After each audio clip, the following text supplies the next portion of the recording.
राहुल गांधी के खुलासे के बाद 59 सेकंड की एक ऐसी भी वीडियो आ गई मंजरेआम पर जिसने ज्ञानेश कुमार को और ज्यादा बुरा फंसा दिया और इस बात पर मुहर लगा दिया कि राहुल गांधी ने आज जो कुछ भी कहा था ना वो अक्षरशः सही था। इसके अलावा आज की तारीख में ज्ञानेश कुमार को उनके सूत्रों ने भी बुरा फंसा दिया, चुनाव आयोग को उसके सूत्रों ने भी बुरा फंसा दिया। ये नई कवायद चल निकली है ना कि चुनाव आयोग जवाब नहीं देता है, उसके सूत्र जाकर मीडिया के कान में, माफ कीजिएगा उस मीडिया का हम हिस्सा नहीं है, मीडिया के कान में फुसफुसा के आते हैं और फिर खबरें चलती हैं। व्हाट्सएप ग्रुप बने हुए हैं, तो वहीं पर एक खबर आई, सूत्रों के हवाले से आई और ईसीआई के सूत्रों ने सेल्फ गोल कर लिया। सारी बातें जरा विस्तार से करने की जरूरत है ताकि यह समझ में आ सके कि आज की तारीख में मताधिकार पर कितना बड़ा संकट मंडरा रहा है और ये इस देश के लोकतंत्र के लिए कितना खतरनाक है। नमस्कार, मैं स्वप्निल और आप मुद्दा देख रहे हैं। दोस्तों आगे बढ़े उससे पहले वही छोटी सी अपील, मुद्दा इन दिनों एक गंभीर आर्थिक संकट से जूझ रहा है। एक तरफ हमारे मेन बैंक अकाउंट को बीते कई महीनों से फ्रीज करके रखा गया है, जिसकी वजह से हम अपने ही गाढ़ी कमाई के पैसों को खुद इस्तेमाल नहीं कर पाते। तो दूसरी तरफ हमारे पुराने 2.5 साल पुराने चैनल को हमसे तकरीबन 4 महीने तक छीन के रखा गया था, जिसकी वजह से यूट्यूब रेवेन्यू पर भी इतना बुरा असर पड़ा कि डे टू डे ऑपरेशंस में आज की तारीख में मुद्दा को काफी मुश्किलों का सामना करना पड़ता है और हमें आपसे मदद की अपील करनी पड़ती है। ऐसे में आपसे गुजारिश है, यदि आपको लगता हो कि हम बेबाकी से पत्रकारिता इन विपरीत परिस्थितियों में भी कर रहे हैं तो मुद्दा की छोटी छोटी मदद जरूर कीजिएगा। इसके लिए आप स्क्रीन पर दिख रहे क्यूआर कोड या फिर के नीचे दिख रहे यूपीआई नंबर का इस्तेमाल कर सकते हैं। अब आगे बढ़ते हैं और सबसे पहले किधर की तरफ चला जाए, 59 सेकंड की उस वीडियो की तरफ तो चलेंगे, लेकिन उससे पहले जरा ज्ञानेश कुमार के सूत्रों का हैरत अंगेज कारनामा आपको दिखा देते हैं। आपकी स्क्रीन पर न्यूज नेशन की एक खबर है। यह खबर बताती है राहुल गांधी के हाइड्रोजन बम पर आया चुनाव आयोग का रिएक्शन, जानिए क्या कहा। इसके बाद इसी खबर के विस्तार में जाइएगा तो ईसीआई से एक बड़ा ब्लंडर हो गया। ईसीआई के सूत्रों ने, चुनाव आयोग के सूत्रों ने बताया मीडिया इदारों को, चुनाव आयोग ने राहुल गांधी के एक और दावे पर सवाल उठाया। उन्होंने कहा कि राहुल गांधी ये दावा करते हैं कि डुप्लीकेट मतदाताओं ने भाजपा को वोट दिया, जबकि रिकॉर्ड से पता चलता है कि जिनके बारे में वो बात कर रहे हैं उन्होंने कांग्रेस को ही वोट डाला था। चुनाव आयोग ने आगे कहा कि जहां तक मकान संख्या शून्य का सवाल है तो ये उन क्षेत्रों में लागू होता है जहां नगर पालिकाओं या पंचायतों ने मकान संख्याएं आवंटित नहीं की हैं। दोनों ही बातों में चुनाव आयोग ने आज ज्ञानेश कुमार को ही खुद फंसाया। कैसे फंसाया? ज्ञानेश कुमार बार बार प्राइवेसी की बात करते हैं, निजता की बात करते हैं। याद है ना आपको वो लंबा चौड़ा डायलॉग, क्या हमें अपनी बहुओं बेटियों ब्ला ब्ला ब्ला की तस्वीरें सार्वजनिक करनी चाहिए, क्या नहीं करनी चाहिए? माफ कीजिएगा इस ड्रामेबाजी के लिए, लेकिन उनकी भाव भंगिमा इससे भी ज्यादा ड्रामे वाली थी उस दिन प्रेस कॉन्फ्रेंस में, रविवार के दिन की वो प्रेस कॉन्फ्रेंस, राहुल गांधी की पहली वोट चोरी पीसी के बाद वोट अधिकार यात्रा की शुरुआत उसी दिन हुई थी। तो वही ज्ञानेश कुमार जो ये कहते हैं, निजता की बात करते हैं, आज की तारीख में ये बता रहे हैं कि जिन डुप्लीकेट वोटर्स की बात राहुल कर रहे हैं ना, उन्होंने कांग्रेस को वोट दिया था। इन्हें कैसे पता कांग्रेस को वोट दिया था? कैसे पता? ये एक बड़ा सवाल है ना, है या नहीं है? क्या चुनाव आयोग को यह पता है कि स्वप्निल श्रीवास्तव जा रहे हैं मतदान करने, तो वो किसको मत देकर आएंगे? नहीं होना चाहिए ना, क्योंकि चुनाव मताधिकार ये मेरा हक है और गोपनीयता मेरी यहां बनी रहनी चाहिए। उसके बावजूद ज्ञानेश कुमार के सूत्रों ने ज्ञानेश कुमार को यह कह के फंसा दिया कि उन्हें तो पता है कि जिन डुप्लीकेट वोटर्स की बात कर रहे हैं उन्होंने कांग्रेस को वोट दिया था। अब कैसे पता है? ज्ञानेश कुमार को इसका भी जवाब देना पड़ेगा। आगे बढ़िए। याद है वो वही पीसी, बड़े ड्रामेबाजी के साथ एक और बात कही गई थी, इस देश में बहुत सारे लोग सड़क पे रहते हैं, बेघर हैं, हर कोई आप जैसा भाग्यशाली नहीं है जिसके पास घर हो। ज्ञानेश कुमार बस रोने की कमी रह गई थी, अदरवाइज वो अपने निर्धन मतदाताओं के लिए, बेघर मतदाताओं के लिए बाल्टियां भर भर के टिश्यूए बहा रहे होते उस दिन। ये करने की पूरी तैयारी ऐसा लगा ज्ञानेश कुमार करके गए थे, शायद ग्लिसरीन नहीं मिली होगी तो रो नहीं पाए।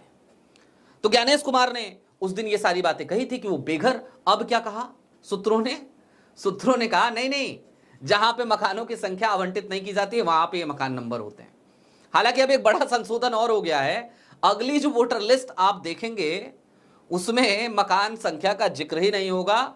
चुनाव आयोग ने कहा छोड़ो, हम मकान संख्या लिखेंगे ही नहीं, ताकि पता ही ना चल सके कि फलाने के मकान में या ढिमकाने के मकान में या मकान संख्या 104 में 500 वोटर हैं तो मकान संख्या 6 में 200 वोटर हैं।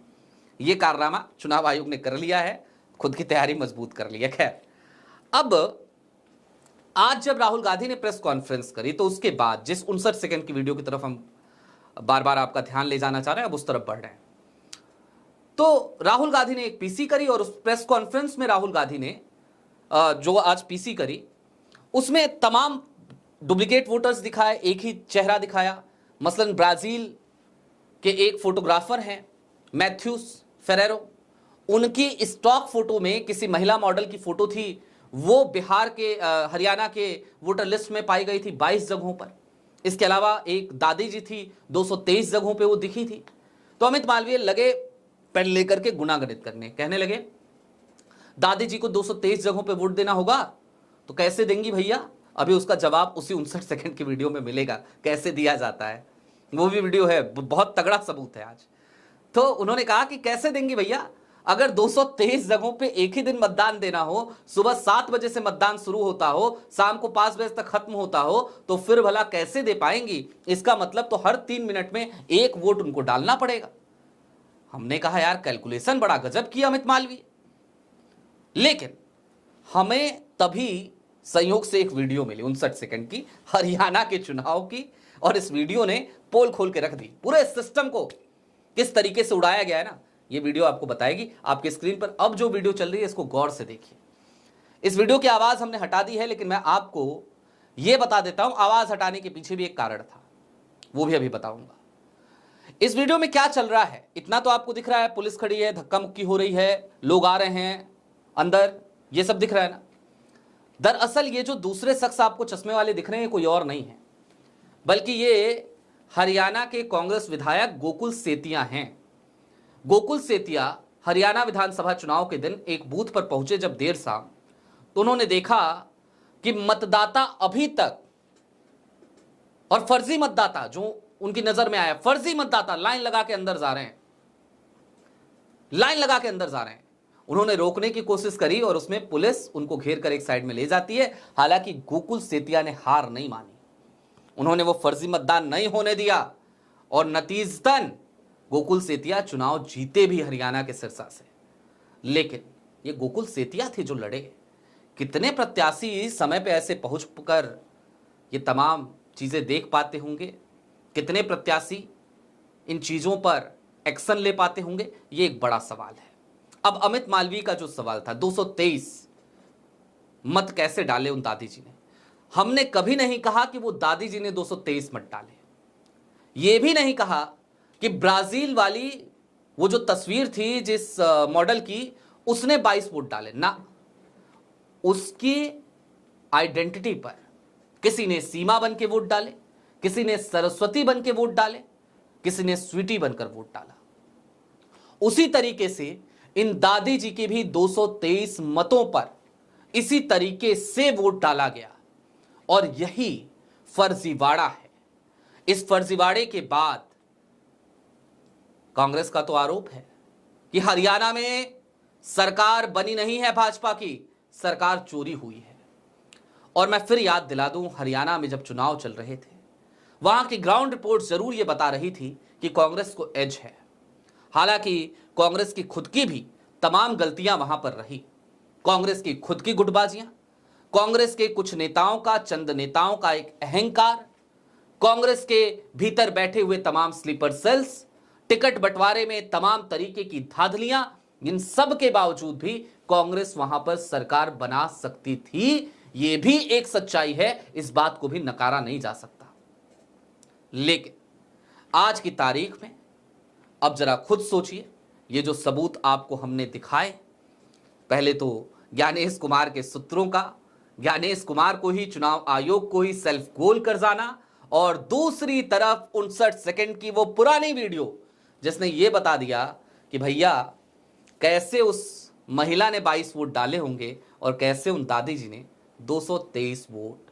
आपकी क्या राय है हमें जरूर बताइएगा। लेकिन चलते चलते एक बात आपसे जरूर कहना चाहेंगे, दिल की बात है, ये लोकतंत्र है। मोदी जी जहां भी जाते हैं छाती पीट कर कहते हैं हम मदर ऑफ डेमोक्रेसी हैं।